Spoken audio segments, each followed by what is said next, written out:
본 강의는 2014년 7월 14일에서 16일까지 X29 비전 빌리지에서 KWMA, KWMF 공동주관으로 열렸던 제6차 세계 선교 전략회의 앵코이 대회의 발제입니다. 본 강의의 발제자는 한정국 선교사이고 발제의 주제는 한국 선교 전략회의의 주요 흐름입니다.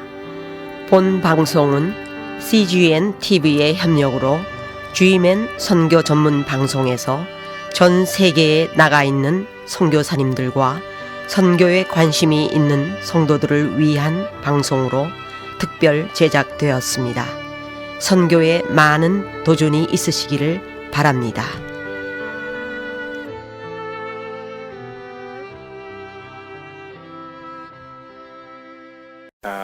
앵코이 6차 전략회의에 오신 여러분을 진심으로 환영하고요.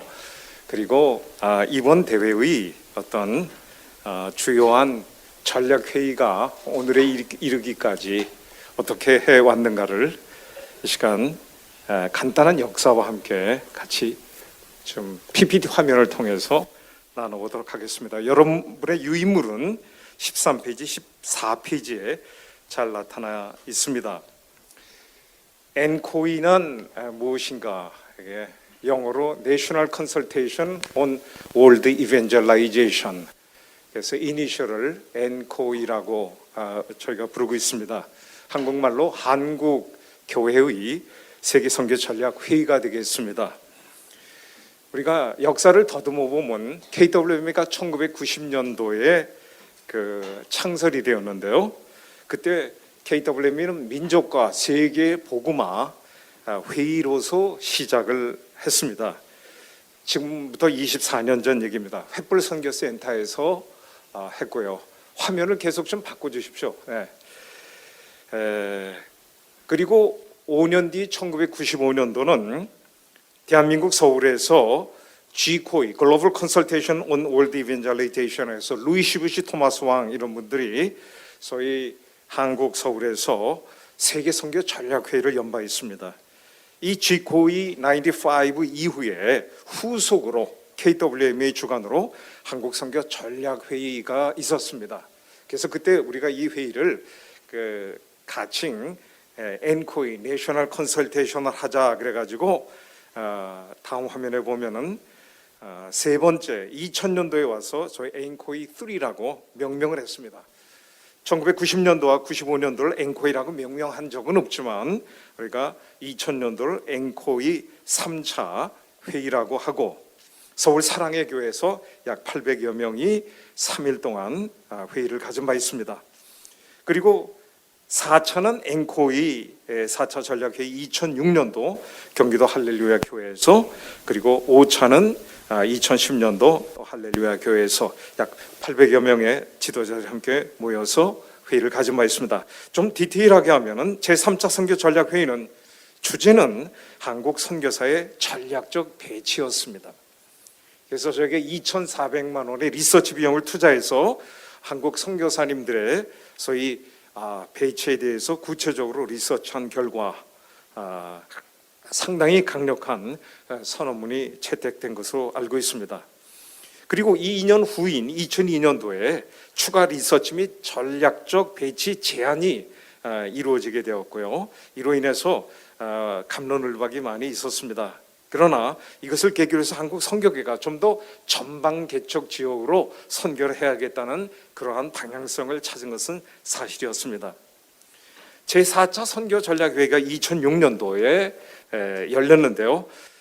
저희는 2004년도쯤에 사실 2005년도를 바라보고 우리가 회의를 했었어야 되지만 미국 KWMC랑 서로 이렇게 교차한다는 의미에서 저희가 양보해서 2006년도 하기로 하고 2005년도를 하프 이어로 설정하고 과거 25년 한국 선교를 예리하게 평가하고요. 그리고 미래 25년을 계획하게 되는, 그래서 이로 인해서 타겟 2030이 다가오는 마스터 플랜이 세워지게 됩니다. 그래서 2030년까지 한국 선교계는 전방개척 선교라고 하는 방향성을 갖고 소위 전략계획, 스트래티직 플래닝을 하게 되었습니다. 그래서 타깃 2030의 주요 내용은 선교의 양적 성장을 넘어서 질적 성숙을 강하게 추구하자. 그러기 위해서는 시스템적인 선교, 그다음에 메커니즘, 선교 메커니즘, 디자인 이런 것이 후속 조치로 계속 나오게 되었고요. 그저 선언적인 의미에서 황성주 박사가 제안한 밀리언 텐트 메이커스 2030 100만 자비랑 선교 운동과 함께 10만 선교 정병을 좀 보내자. 그래서 당시는 남한교회만 생각했지만 2030년 이전에 통일될 것을 전제로 해서 북한교회가 새로 재건될 북한교회가 미셔널 처치로 재건되고 850만 코리안 디아스포라에 있는 이 6,900개의 한인교회가 선교에 동참한다는 것을 전제로 해서 10만 선교 정병 소위 비전 피규어를 우리가 설정한 바 있습니다. 근데 이제 10만 선교 이거 갖고 좀 따지는 분이 있어서 제가 그렇게 설명했습니다. 야구에 있어서 야구가 제가 좀 3할 때 타자였습니다. 옛날에 타석에 들어서면요 다들 저기 펜스를 한번 바라봅니다. 98m, 110m 펜스를 한번 받으면서 그러니까 회심에 한번 날릴 그런 기대를 갖고 타석에 누구나 들었습니다. 한국 선교계도 10만이라고 하는 숫자, 100만 텐트 메이커즈라는 텐트 이것이 야구의 홈런이라고 생각을 해보게 되었습니다. 2루타를 친다 하더라도 그래도 감사하겠다는 생각이 듭니다. 제5차 선교 전략 회의는 그 뒤 4년 후 2010년도에 열리게 됩니다. 저희가 2010년도에 와서는 어떠한 현상을 느끼냐면은 서구의 선교계가 미국을 중심으로 해서 계속 일취월장 발전했는데 2006년도에서 2010년 사이에 계속 미국의 해외 파송 선교사 수가 6만 5천 명에서 약 4만 8천 명, 4만 5천 명씩으로 계속 떨어지는 것이었습니다. 그러다 보니까 많이 위축이 되고 선교의 새로운 제품이라고 할 수 있는 여러 뭐라고 그럴까 옛날에 그들이 개발한 뭐 인사이더즈 운동이라든가 처치 플랜팅 무브먼트라든가 뭐 어다비 피플 이러한 것들이 계속 개발됐었는데 2006년 이후는 상당히 주춤했습니다. 그러다 보니까 우리는 미국과 서구에서 개발된 것을 그저 손쉽게 가져다가 여기에 덧붙이고 그래가지고 이걸 잘했던 우리들이었는데 이제는 우리가 연구 개발에 뛰어들어서 이제는 우리가 세계 교회로부터 받은 것을 이제는 우리가 보답해야 될 때다라는 생각을 갖게 되었습니다. 근데 R&D는 하루아침에 되지 않지 않습니까? 그래서 우리가 열심히 기도해봐도 하늘에서 떨어지는 것이 없고 그래서 한국 개신교 125년이 2010년입니다. 그래서 125년 역사 속에 나타난 하나님의 선교 행적을 찾아보니까 이 한반도에서 일했던 많은 서구 선교사들의 행적에서 또 우리 민족 지도자들의 많은 행적에서 그리고 1957년도 최찬영 선교사를 비롯해 수많은 선교사들의 어떤 이런 행적에서 좋은 인사이트를 많이 발견하게 됐습니다. 그 중에 하나가 존 리빙스톤 네비우스 정책입니다. 3셀프 포뮬라 자립자전 자치로서 한국교회가 컸다면 선교지에서도 또한 자립자전 자치가 구체적으로 일어나길 우리가 개발해 봐야 되겠다. 그리고 교회 개척 운동 한국처럼 코리안 디아스포라처럼 교회를 잘 개척하는 사례도 참 드물다는 것을 발견하게 됐습니다. 아무리 CPM 그러지만 탁월한 사례가 한국 민족교회 사례였습니다. 그리고 민족 복음화와 세계 선교 운동이 동시다발적으로 함께 이렇게 연동된 그런 사례를 볼 수 있었습니다. 김중곤 목사라든가 또 세계 선교 운동에 있어서 우리 방지일 목사를 비롯해서 수많은 우리 선배들의 어떤 족적을 저희가 전략회에서 가다듬게 되었습니다. 이때 2010년도 세계 선교 전략회의 때도 약 2천만 원 정도 투자해서 우리가 리서치한 바 있습니다. 그래서 정보의 선교사와 또 우리 광범위 리서치 팀이 이 125년 한국 역사 속에서 나타난 하나님의 선교 행적 속에서 무엇을 발견했냐면은 이 한국 교회는 수많은 이 민족의 위기 속에서 한국 사회를 변혁시킨 교회였다는 것을 저희가 발견했습니다. 이것은 좋은 금년도 앵코의 6차회의 좋은 실마리가 되었습니다. 그래서 이번에도 조명선 선교사를 중심으로 해서 리서치 팀이 구성돼서 약 1년여간 우리가 리서치 작업을 해왔습니다. 그래서 제6차 오늘의 선교 전략회의를 갖게 됐습니다. 저희는 이번에 세월호 사건을 통해서 다시 한번 한국 사회 속에서의 엄청난 위기가 우리에게 놓여져 있다 하는 것입니다. 그런데 한국 교회는 쇠퇴를 계속 거듭하고 그 원인을 우리가 진단을 해야 되겠다라고 하는, 그래서 한국의 목회자들은 이 원인을 그저 자꾸 개혁으로 찾는데 저희는 개혁보다도 변혁이다라고 하는 그 새로운 단어를 우리가 찾게 되었습니다. 그래서 자신학으로서 건강한 한국 신학 정립을 우리가 한번 시도해보고, 또한 한인 선교사들의 갈등 원인도 분석해보면서 또 한인 선교사들이 잘하는 이 장점을 발굴해서 이걸 일원화시키는 작업, 아마 그 중에 하나가 교회 개척 운동을 잘 하시는데 이런 걸 자선교학으로서의 한국 선교학 수립의 하나의 발판으로 삼아보자는 것이었습니다. 이번 주제는 변혁이다라고 하는 주제를 갖습니다. 그래서 이번에 저희가 포스터에 Transforming Korean Mission이라고 잡았습니다.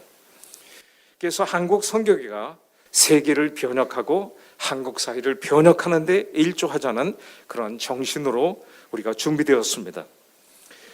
Transforming Korean Mission이다라고 하는 이것은 데이비드 보시가 약 20년 전에 쓴 Transforming Mission이다라고 하는 그 유명한 책을 상기시키게 됩니다. 어쩌면은 그의 이론적 틀이 어떤 한국 사회 속에서 한국 교회와 선교계에서 아마 적용하는 좋은 실천예가 될 수 있겠다고 생각을 해봅니다. Transforming Mission, 참 이게 형용사로 쓸 때는 무엇을, 그러니까 자기 자신이, 미션 자신이 변혁되는 선교라는 의미도 있지만 또 이것이 동명사로 사용할 때는 transforming, 무엇을 변혁시키는 그런 미션. 그래서 이번에 Transforming Korean Mission은 자신학을 다룬다는 점에서 한국의 위기적 상황의 이 사회를 변혁시키고자 하는 한국 교회의 관점에서 특별히 선교회가 우리 한국교회 목회자들에게 이런 인사이트를 제공한다는 점에서 소위 변혁시키는 코리안 미션, 이렇게 볼 수 있겠고요. 자선교학으로서 한국 선교 소사이어티, 코리안 미션 소사이어티가 계속 변혁될 필요가 있습니다. 그런 점에서 변혁하는 한국 선교라고 하는 그런 식으로 이 트랜스포밍 미션을 우리가 이렇게 해석할 수 있지 않겠느냐 싶습니다. 변혁에 대한 성경적 기초는 로마서 12장 2절에서 너희는 이 세대를 본받지 말고 오직 마음을 새롭게 함으로 변화를 받아 하나님의 선하시고 기뻐하시고 온전한 뜻이 무엇인지 분별하도록 하라. 여기에서 변화라고 하는 단어가 이 transformation이라고 하는 단어입니다. 여기에서는 마음을 새롭게 함으로 be transformed라고 하는 그런 표현으로 되어 있습니다. 그러니까 우리가 성령의 은혜로 변화를 먼저 받고 또 우리 스스로 계속 변화해 갈 뿐만 아니라 이 한국 사회, 세계 사회를 변혁시키는 그런 의미로서 우리가 적용하고 싶습니다. 한국 신학과 선교학을 이번에 우리가 다루면서 우리 총무단이 여러 번 모였습니다. 그러다가 우리 김현수 선교사님이 누가복음 24장 46절 47절이 우리에게 적합한 규절이 아니겠느냐라고 제안했을 때 우리가 이 규절 속에 기쁜 마음속에 타치가 있었습니다. 예수께서 이르시되 이같이 그리스도가 고난을 받고 제3일에 죽은 자 같아 살아날 것과 또 그의 이름으로 죄사함을 받게 하는 회개가 예루살렘에도 시작된 모든 족속이 전파될 것이 기록되었으니, 여기에서 6개 키워드가 있습니다. 고난, 부활, 이건 십자가와 부활의 아주 기독교 교리의 핵심이고, 이 기독교 교리가 우리의 죄를 지적하면서 우리가 회개라고 하는 구체적 자세를 통해서 하나님 앞에 나아가고, 회개한 영혼이 예루살렘이라고 하는 전도의 영역, 그러니까 한국 민족 복음화의 영역과 모든 족속이라는 세계 복음화의 어떤 영역을 다룬다는 점에서 이번에 우리가 이 성구를 이번 주제의 성구로 삼아도 손색이 없겠다는 생각이 들어서 말씀을 드립니다. 마지막으로 저는 지난 5년 동안 저희가 이 대회 또 전략회의를 준비하면서 한국 역사 속에서 발견되고 예견되는 신학이 무엇인가를 찾아보니까 이번에도 조기선 박사가 발제하게 될 소위 영산신학의 한 요체로서 과거에 우리가 블레싱 티올로지라고 비판했던 것을 다시 한번 그의 어떤 생애 속에서 나타난 어떤 고난의 역사와 어떤 이 축복을 연결시킨다는 점에서 한국 사회가 정말 고난의 그 과거 역사 속에서 예수를 믿음으로 축복을 분명히 받은 것이 사실이 아니냐, 그런 점에서 약간 과거적인 면을 회상한다는 점에서 고난의 축복의 신학이 우리 속에 내재 있지 않겠느냐 싶었고요. 두 번째는 현재 세월호 같은 위기 속에서 뭔가 한국 교회와 선교회가 변혁시켜야 될 위기와 변혁의 신학, 마지막으로 김정은의 민족 복음화와 수많은 민족 지도자의 어떤 복음화 신학과 우리 한국 선교가 좀 주관하는 세계 복음화 신학이 미래적으로 예루살렘에서 땅끝까지 모든 족속에 이루어야 되겠다는 이것이 아마 되겠지 않겠는가 생각을 하면서 이 시간 조명선 선교사를 초대해서 이번 리서치 결과를 같이 듣도록 하겠습니다. 박수로 맞이해 주시기 바랍니다. 감사합니다.